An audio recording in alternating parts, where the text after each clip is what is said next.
brave young man here coming to sit and talk with us in front of all you good people. It's a lot of people when you're up here, isn't it? It's a good thing they're all smiling. Yeah, it's a good thing. Craig, I've been getting to know you a wee bit over the last few months because you're relatively new to our family here as well. But you've got a story that you'd like to share. So, Craig, tell us about what life was like before you joined our family here in the church and how God has maybe been working in your life. Terrible voice, sorry. Basically, I think all my life I've always believed in God, but through all of it I blamed him for everything. Like I was completely, utterly against every form of religion. I thought it was the cause of all wars. I was ignorant. But this one day, I tried to mention my baptism, but I was riddled with nerves, so I missed out half the story. I was at a walk with my dogs, and I was listening to the Enemies form of music. Terrible mood, torrential rain, and it was the strangest thing ever because not a single person in my life believed me what happened that day until I get baptised, really. I was listening to this really evil song in a bad mood, and all of a sudden I just stopped. My dogs were just running about playing in the water, 2 Labradors doing that thing, and I just felt this warmth, felt this as if somebody had wrapped their arms around me, and as if somebody was saying, just let this go. Finally, what are you doing? Listen to me. So I said, if this is real, show me a sign. I've never read the Bible. Not one person in my life is a Christian, really. Part-timers at that, probably. For about 3 seconds or 4 seconds, the sun just shone down on the bit in the woods where me and my dogs were, and I says, right, fine, I'll get a Bible. So I go home, and I tell my partner Claire, who's put up with a lot of drama because of me. We'll blame the enemy though. And I says, Claire, need a Bible. She's like, get out of here. You know what I mean? You're not doing it, I'm not listening to it. So I phoned a guy that I work with called John Carr. If any of Coltness, you maybe know him. Ponytail, my man, you know him. And he was the only person that didn't say nonsense. He said, Craig, that's the Holy Spirit. Your battle's just beginning. And then I started looking into what spiritual warfare was all about. And then, so I nervously got the Bible and I made the mistake in not starting with the New Testament. I started from Genesis onward, and it took me ages to get to the Jesus bits.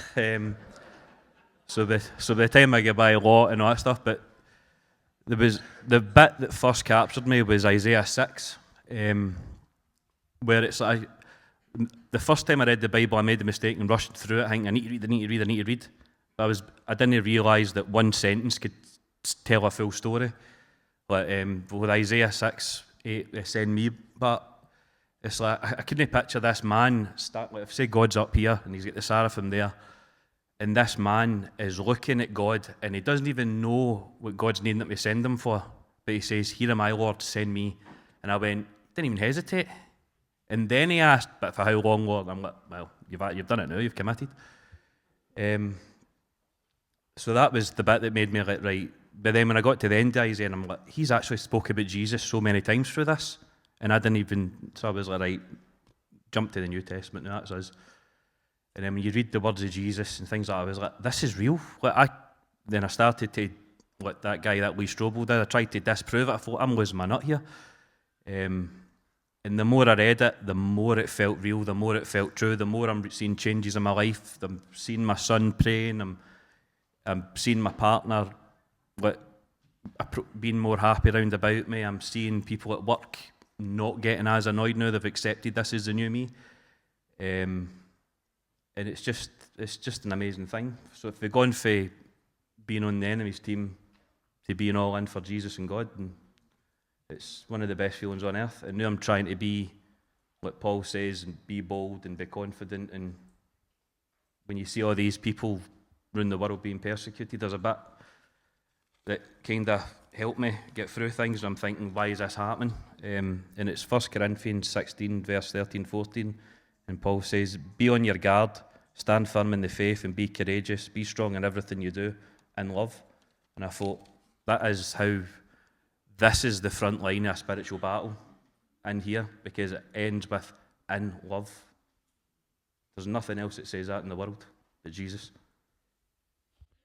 That's wonderful. Paul, when he's writing these books in the Bible, often comes back to love, and how we should be bound together in love, and how love is underpinning all of these good things that he encourages to do.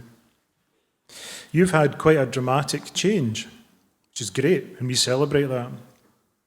Can you tell us then, supposing there's some young people out there today, and they're maybe listening to music that you used to listen to, doing stuff that you maybe were into, and now you don't do that anymore, you've turned your back on that, you've been transformed, you've done a 180. What would you say to them if they're maybe got a foot in both camps and they're still to make a decision as to where they're going to live their life? Don't sit side on to your enemy, face them head on. Because that's why Paul doesn't mention there's any armour for the back in the full armour of God. You face him head on. You put that everything for your past behind you. It's all behind you, don't need to worry about it. You face him head on. And don't be afraid of anything to do with it. And just, instead of doing this, replace it with something else. Like I replaced, I'm even got to give the bands justice by naming them, but I replaced them with like Brandon Lake or Benjamin William Hastings or like Phil Wickham's, and just, I couldn't believe Christian music was so good, to be honest. Tell me, that's great. Let's celebrate that. What is it about Christian music that's so good? Instead of wanting to dive about in a mosh pit or a wall of death, it was more like, well, to be honest, Brandon Lake's got a lot to answer for, because his part of that song, Praise, I get a lump in my head when I was jumping between the deck and in the living room, in the kitchen. There's a big bit in my lip that splits the rooms up. So it's the first time I've ever jumped about room in my house. You know what I mean? And it makes you feel good, makes you feel positive. I feel as if you can run longer, work out longer, and basically listen to it longer anyway without your head getting sore. So that's it. Is it because it's truth? Oh, it's...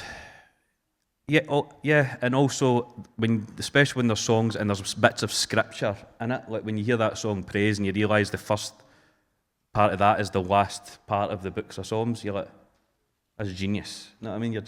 There's more creativity, there's more energy put in it rather than somebody saying, hate. You know what I mean? Just change it with love. What's your favourite song?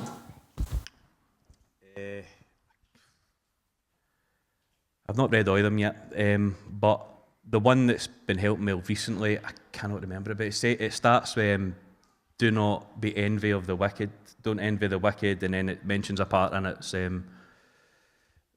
the swords of the wicked will pierce their own hearts and their bows will break or bend. Or something. I'm like, well, that's good, So it's quite positive, you know what I mean? So you've been on some journey, pal.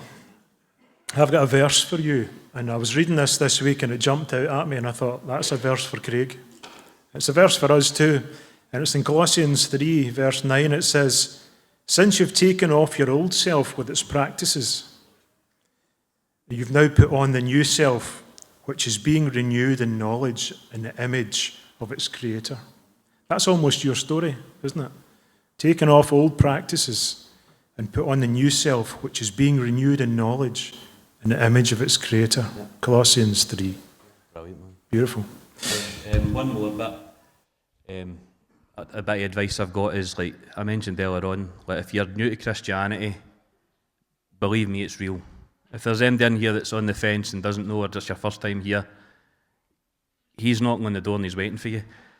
But take your time, because every single sentence in that book matters to some different part of your soul. Like, for instance, I was reading recently through Revelations. Don't think it's scary, I think it's quite positive because we're on his team.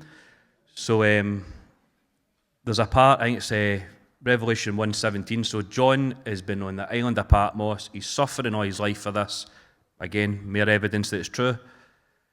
And he turns around, and so he's turned around to see the person that's talking to him, telling him, go out and do all these things, and you've got to see all these things and write these things down.